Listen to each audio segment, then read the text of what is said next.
नमस्कार मित्रांनो, मी प्रफुल्ल एज्युकेट भारत या युट्यूब चॅनल मध्ये आपल्या सर्वांचं स्वागत आहे। मित्रांनो, ही राज्य शैक्षणिक संशोधन व प्रशिक्षण परिषद महाराष्ट्र या ऑफिसची वेबसाईट आहे आणि आता आपल्याला शाळा गुणवत्ता मूल्यांकन आणि आश्वासन आराखडा याबाबत शाळांचं रजिस्ट्रेशन करायचं आहे, ज्याला आपण स्क्रॅप म्हणतो। स्क्रॅप म्हणजे school quality assessment and assurance framework याबाबतचं रजिस्ट्रेशन करायचं आहे। आणि हे रजिस्ट्रेशन कसं करायचं आणि त्याची नोंदणी कशी करायची याबाबत मी आपणास मार्गदर्शन करणार आहे। अत्यंत महत्त्वाचा व्हिडिओ होणार आहे। सर्वांना माझी विनंती आहे की आपण हा व्हिडिओ शेवटपर्यंत पाहावा आणि त्याचबरोबर माझी नियमित अशी विनंती आहे की सर्व शिक्षक मुख्याध्यापक यांनी माझ्या एज्युकेट भारत या चॅनलला सबस्क्राइब करावं आणि जर व्हिडिओ आवडला तर व्हिडिओला लाईक करावं आणि व्हिडिओ सर्वांना शेअर करावा, जेणेकरून माझ्या सर्व शिक्षक बांधवांची ही जी ऑनलाईन कामं आहेत पूर्ण होतील। तुमच्यासाठी प्रयत्न करणे ही माझी जबाबदारी आहे। तर चला मित्रांनो, हे रजिस्ट्रेशन करत असताना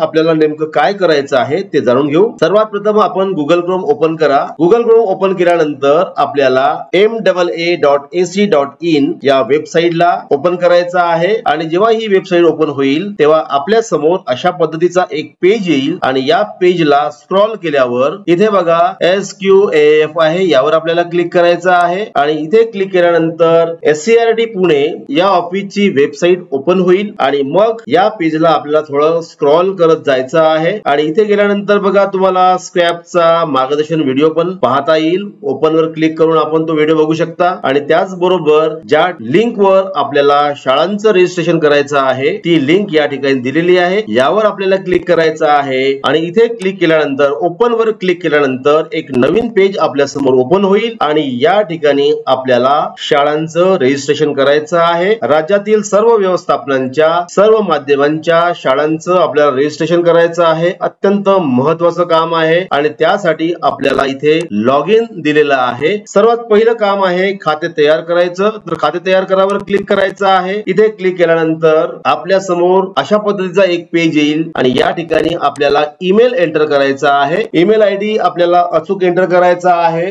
कारण या ईमेल आयडी वर एक लिंक येणार आहे आणि ती लिंक अत्यंत महत्त्वाची आहे। मी ईमेल आयडी एंटर करतो आहे। ईमेल आयडी अत्यंत अचूकपणे आपल्याला एंटर करायची आहे, कारण जर ही चुकली तर मग समस्या निर्माण होऊ शकते। त्यानंतर आपल्याला ज्या पद्धतीचा पासवर्ड हवा आहे तो पासवर्ड एंटर करायचा आहे, परंतु पासवर्ड हा किमान 8 अंकी असला पाहिजे आणि त्यानंतर खाते तयार करावर आपल्याला क्लिक करायचं आहे। इथे क्लिक केल्यानंतर परत एकदा आपल्याला ईमेल आयडी ची खात्री करायची आहे आणि जर ईमेल आयडी मध्ये काही बदल असेल तर आपण तो बदल नोंदवू शकता। त्यानंतर ईमेल आयडी ची इथे आपल्याला खात्री करायची असल्यामुळे इथे आपण क्लिक करू। इथे क्लिक केल्यानंतर एक मेल तुमच्या ईमेल आयडी वर जाणार आहे आणि तो मेल आपल्याला ओपन करायचा आहे। जोपर्यंत आपण तो मेल ओपन करणार नाही तोपर्यंत आपण पुढे जाऊन लॉग इन करू शकणार नाही आणि म्हणून आपल्याला जीमेल अकाउंट वर जायचं आहे। जीमेल अकाउंट वर एक मेल आलेला असेल, त्या मेलला ओपन करायचा आहे आणि त्यावर क्लिक करायचं आहे। आपण जो ईमेल आयडी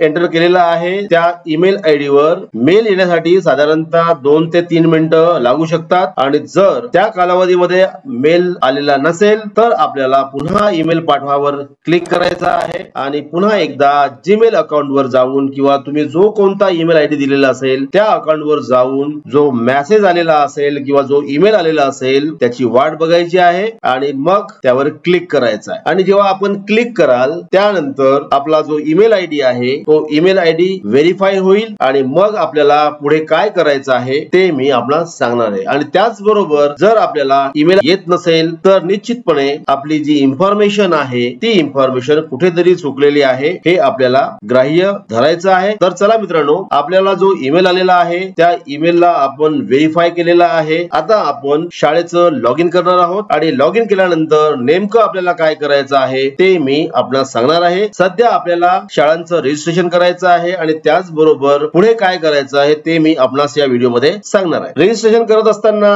आणखीन एक समस्या आपल्याला येऊ शकते आणि ती म्हणजे आपल्या समोर अशा पद्धतीचा एक पॉपअप ओपन होऊ शकतो आणि या पॉपअप मध्ये आपल्याला SCRT डेटा नावाची एक लिंक येईल। त्या लिंकला व्हेरीफाय करावं लागेल आणि व्हेरीफाय केल्यानंतर आपल्या स्क्रीनवर अशा पद्धतीचा एक आयकॉन तयार होईल आणि या आयकॉनच्या माध्यमातून सुद्धा आपण शाळेचं लॉग इन करू शकतो। तर मित्रांनो, अशा पद्धतीचा एक आयकॉन माझ्या स्क्रीनवर आलेला आहे। या आयकॉन वर क्लिक करून सुद्धा आपण लॉग इन करू शकता किंवा वेबसाईटला जाऊन सुद्धा लॉग इन करू शकता। तर आता आपल्याला बघा लॉग इन वर क्लिक करायचं आहे इथे, म्हणजे या ठिकाणी आपल्याला व्हेरीफाईड ईमेलच्या माध्यमातून लॉग इन करायचं आहे, किंवा जर आपल्याला पासवर्ड लक्षात नसेल किंवा पासवर्ड आपण विसरला आहात तर इथे पासवर्ड बदला अशा पद्धतीचं ऑप्शन येईल। तर लॉग इन वर आपल्याला क्लिक करायचं आहे। इथे आपल्याला ईमेल आयडी नोंदवून घ्यायचा आहे आणि जो पासवर्ड आपण एंटर केला आहे तो पासवर्ड आपल्याला या ठिकाणी अचूक नोंदवायचा आहे। आणि लॉग इन वर क्लिक केल्यानंतर आपल्या समोर अशा पद्धतीचा एक स्क्रीन येईल आणि त्यानंतर आपण जेव्हा स्क्रॉल कराल त्यावेळेस आपले जे मानके आहेत ते सर्व मानके आपल्या समोर ओपन होतील आणि ही साधारणतः मानक क्रमांक 1 पासून तर 128 पर्यंतची मानके आहेत। कोणती मानके आपल्या शाळेला लागू आहेत, कारण ही सर्व मानके आपल्या शाळेच्या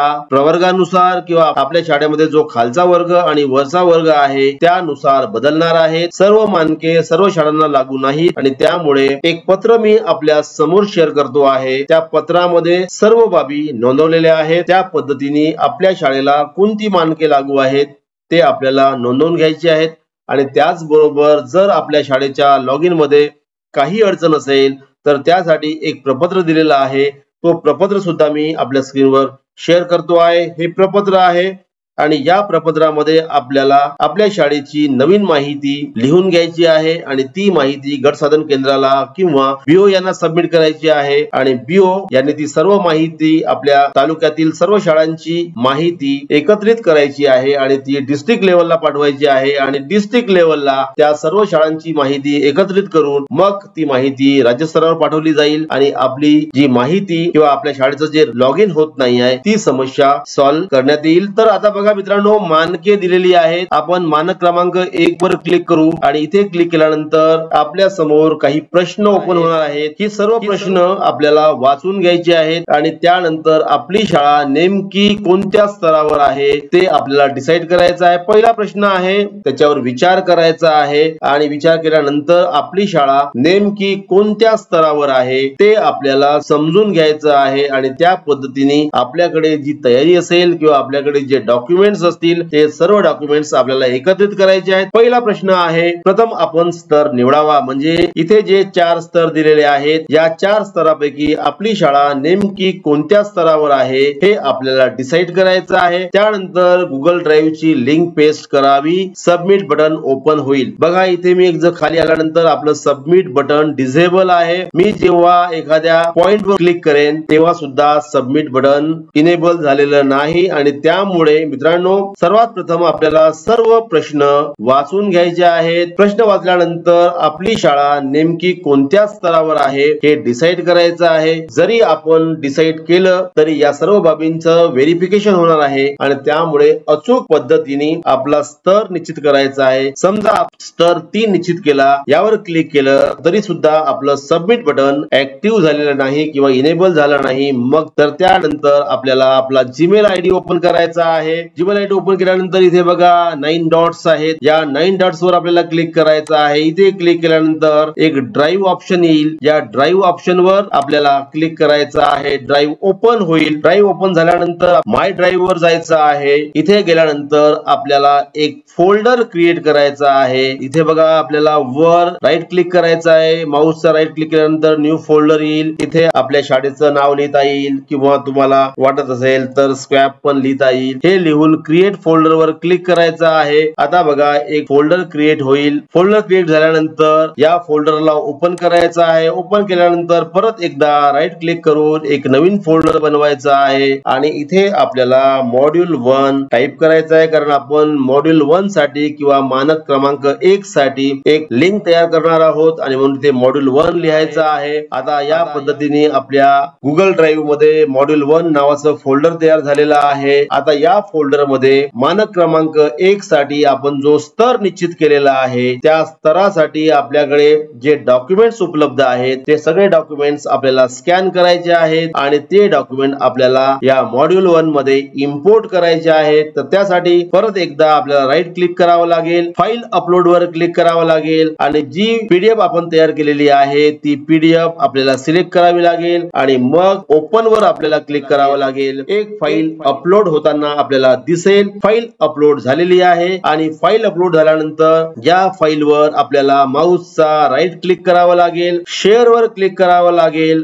परत एकदा शेअर वर क्लिक करायचं आहे. त्यानंतर एक नवीन विंडो ओपन होईल. आपला जो ईमेल आयडी आहे तो पाहायला मिळेल आणि त्याचबरोबर जनरल ऍक्सेस मध्ये रिस्ट्रिक्टेड लिहून आलेला आहे. इथे एक छोटा एरो आहे, यावर आपल्याला क्लिक करावं लागेल आणि खाली एनीवन विथ द लिंक वर आपल्याला क्लिक करावं लागेल. खाली जी कॉपी लिंक आहे यावर आपल्याला क्लिक करायचं आहे आणि क्लिक केल्यानंतर ती लिंक कॉपी होईल. परत एकदा मानक क्रमांक 1 वर यायचं आहे आणि या ठिकाणी आपल्याला ती लिंक पेस्ट करायची आहे. त्यावेळेस आपल्याला सबमिट बटन ओपन होईल, यावर क्लिक करायचं आहे आणि आपलं मानक क्रमांक 1 म्हणजेच मॉड्यूल 1 सबमिट होईल. अत्यंत सोपं काम आहे हे. आपल्याला 28 फेब्रुवारी 2025 पूर्वी कंप्लीट करायचं आहे आणि माझी आपणास विनंती आहे, आपण एज्युकेट भारत या चॅनलला सबस्क्राईब करावं, व्हिडिओला लाईक करावं आणि हा व्हिडिओ माझ्या सर्व शिक्षक बांधवांना शेअर करावा आणि जर अडचणी असतील तर त्या अडचणी सुद्धा मला कॉमेंट कराव्यात. पुन्हा भेटू नवीन व्हिडिओसह. तोपर्यंत सर्वांना माझ्या खूप खूप शुभेच्छा. Thank you so much.